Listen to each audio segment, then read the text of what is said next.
What's up? I'm DJSTiKBoy, and these are the 5 things that Warzone needs to do in the Season 5 update, or the game will die.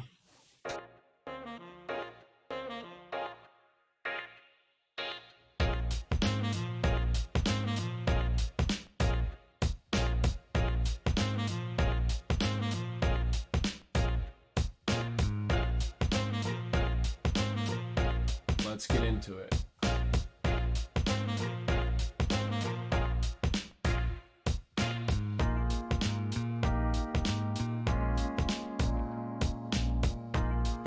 So, the first thing that needs to absolutely 100% change in Warzone is the Gulag. The Gulag right now is absolutely horrendous. It is the least competitive aspect of all of Warzone at the current moment. You know, with the snipers and the semi-automatic ARs and the semi-automatic snipers, it's very, very challenging. It's like a 50-50 toss-up, you know. It's less competitive than I think the pistols and the shotguns were in the previous seasons, you know, as well as even the automatic weapons. I feel as if they had a little bit more balance, a lot more competitive edge, and a lot more, I guess, fun, you know, to be had in those Gulag. And I think it was a higher percentage, and it feels clunky right now. It just feels clunky, and I really, really hope that they decide to change the Gulag, because, you know, in previous seasons, I felt as if going to the Gulag, you know, even though, like, game dynamics wise, it's a second chance at living, right? But on the other hand, with the snipers, it just seems like it's a lot more ratty, a lot less like just like fun, and it feels as if it's just not right, because with the forced, you know, combined lobbies between controller players and PC players, you know, there are certain advantages. Like if I get matched, like I play on PC with mouse and keyboard, if I get matched with, you know, a foul in the Gulag against a controller player, the advantage is clearly to the controller player, because the foul on controller is absolutely insane. And that kind of goes for all the semi-automatics in the Gulag. So I think that overall, I think that would be a great first step towards potentially fixing or enhancing what us players are going to be looking at in Season 5.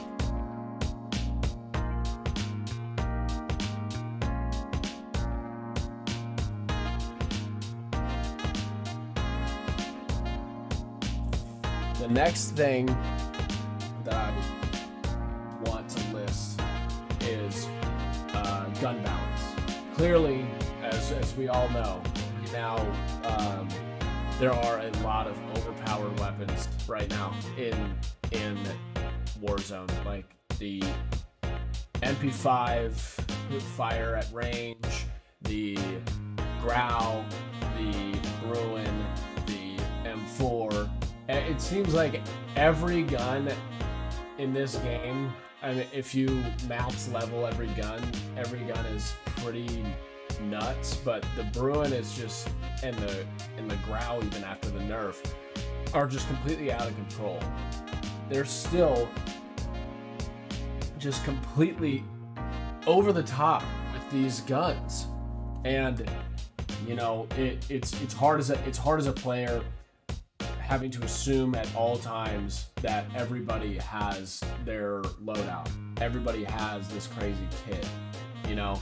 And if I'm fine with the Bruin doing damage, they just need to lower the damage rate in range. It's really, really challenging with the TTK of this game already to have up close fights and try to maneuver in all of these things in these close inside a building or in forest battles. But to have the same TTK, but, you know, 150 meters, I think is a little bit over the top. And they need to adjust a lot of those guns. And Warzone, I mean, Infinity Ward has indicated already that they're adding some new weapons into the game too. So hopefully they've adequately tested those guns out to sort of address that those concerns. You know, it's pretty similar to what we've seen in other season updates where, you know, they introduce new weapons and then all of a sudden the new weapons are incredibly powerful and then that becomes the meta. Well, I'd love for just to have a generic gun balance to, you know, really cater to just like the overall quality of the game. You know, like certain ARs should be good for certain situations, you know, like some are better up close, some are good for far away, but I still think that, you know, the current time to kill with the Bruin and the Growl is still, it's way too much. It's way too much, and it makes the game just very, very, you know, it's a hard game to play in general. Don't get me wrong. It's very, very challenging. But the biggest concern that I have is that people will always start to play and leave a game when everybody has these same weapons. If we keep following this same process of creating these guns that are overpowered at range, it's just gonna make everybody get really turned off from the game. We've seen it before where overpowered items and weapons have led to, you know, games getting less and less popular, particularly on, you know, Twitch. Like Fortnite, for example, you know, some guns have always just been way too overpowered, way too overused by the player base. Like the meta weapons in there have eventually led Fortnite, you know, Fortnite's not dead by any means, but it's made it, you know, it's made a lot of the big streamers and a lot of other people just really not want to play the game, you know? And it gets to a certain point where I have difficulty with the fact that everybody has these guns. Everybody has these weapons. And the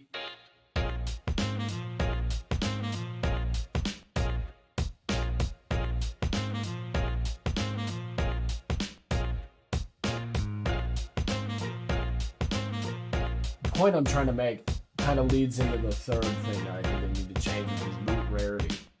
They need to introduce a higher amount of loot rarity, because everybody can just go get their loadout, go get all of the amazing guns that are the meta guns. You know, if loadout drops were a little bit more rare and they didn't, you know, if they happened, you know, 50% less, I think that we'd actually have a little bit more of a balanced game. Now, that being said, a lot of players would be upset with the fact, like, oh, I have like a gray SMG and a RAM, and I fought somebody that had a loadout, but at least like you're introducing some level of rarity there into the equation. You know, maybe purchasing loadout drops has to be more expensive. Maybe there has to be less buy stations. You know, these things I think need to be considered because everybody is running around with their loadout. You know, most people aren't even like, some people are taking fights early to get money and then get their loadout, but other people, they're just running around until they get their loadout and then they're playing the whole game with their loadout. You know, it's just wild. So I think introducing loot rarity would provide opportunities for, you know, the game to improve for the player base, and, you know, it would make it just feel more balanced and actually give you like an explanation. Like, you're not just dying to people that have their loadouts all the fucking time. Like, it's really annoying that everybody has, you know, their set of guns that they prefer. It's actually annoying. It's not like a characteristic of a battle royale that we've really seen before, right? The, you know, loot rarity in games like Fortnite and Apex, for example, you know, it's an explanation, right? You have to go and you have to find those cool guns, you know, but it's just too easy to get the most high-powered weapons in this game right now. It's just way too easy. And this kind of ties in with the gun balance in general. If you're gonna have meta weapons, it's just gonna be too easy to obtain the meta weapon. You know, in games like Blackout, for example, you had to like run around and find attachments and stuff. And if you didn't have attachments, you had to get into engagements. And you also had the increased risk of having to sprint to a supply drop. And who knows? They might be camping the supply drop. They might be, you know, they might have already beat you to the supply drop. So I think like loot rarity would add an increased level of, I guess, challenge to the game that we're not really seeing, but also would introduce a level of balance that we're also not seeing with the game.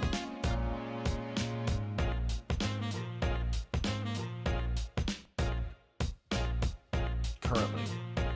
Now, this leads into the next portion of what needs to change, which are cheaters. The way that Call of Duty is handling cheaters right now is absolutely abhorrent. And I don't understand how a AAA company right now does not have an anti-cheat that comes with their free game. They're looking at these cheating and reporting, these reporting reports. I don't know what the fuck they are, but they're looking at them. They're looking at them and they're manually taking care of them, which is just fucking. You know, I've never seen that in video games ever. Like, how are you gonna handle all of these cheaters? Plus, with all of these overpowered weapons, it is incredibly challenging to even identify a cheater in the first place because of the time to kill. You might have just gotten lasered by a guy in a controller.